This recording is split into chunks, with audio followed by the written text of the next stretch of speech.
தேனி மாவட்டம் கம்பத்தில் சட்டமன்ற தொகுதி உறுப்பினர் அலுவலகம் திறப்பு விழா மற்றும் பட்டினி தினத்தை முன்னிட்டு அன்னதானம் வழங்கும் விழா மிக விமர்சையாக நடைபெற்றது.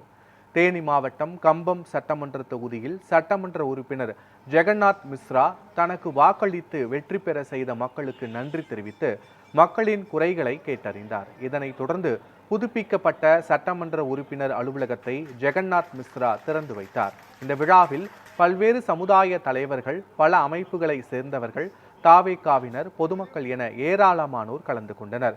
மேலும் உலக பட்டினி தினத்தை முன்னிட்டு முதலமைச்சர் விஜயின் ஆணைக்கு இணங்க ஏழை எளிய மக்களுக்கு உணவு வழங்கினார். பின்னர் செய்தியாளர்களை சந்தித்து பேசிய எம்எல்ஏ ஜெகநாத் மிஸ்ரா தொகுதி மக்களின் நிறை குறைகளை கேட்டு நிறைவேற்றுவதற்காக சட்டமன்ற உறுப்பினர் அலுவலகம் திறக்கப்பட்டதாக தெரிவித்தார். பசியில்லாத தமிழகத்தை உருவாக்குவதற்கு தாவேக என்றும் துணை நிற்கும் என்றும் அவர் உறுதியளித்தார்.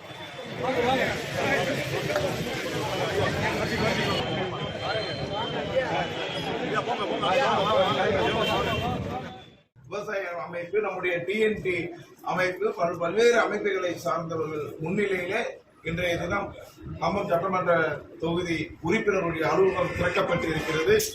இந்த அலுவலகமானது 24 மணி நேரமும் செயல்படக்கூடிய தன்மையில சிறப்பாக மக்களுடைய குறைகளை தீர்க்கக்கூடிய வகையில இந்த அலுவலகம் முழுவதுமாக செயல்படும். இந்த அலுவலகத்தில் கிட்டத்தட்ட 5 என்னுடைய உதவியாளர்கள் மக்களுடைய குறையை தீர்க்கக்கூடிய வகையிலே பணியாற்ற இருக்கிறார்கள். மக்களுடைய குறை தீர்க்கக்கூடிய மையமாக கம்பம் சட்டமன்ற உறுப்பினருடைய அலுவலகம் செயல்படும். அதே போன்று ஒரு இ சேவை மையத்தையும் இங்கே நாங்கள் திறக்க இருக்கிறோம் என்பதை கூறிக்கொண்டு, இன்றைய தினம் 28ஆம் தேதி உலக பட்டினி தினம்.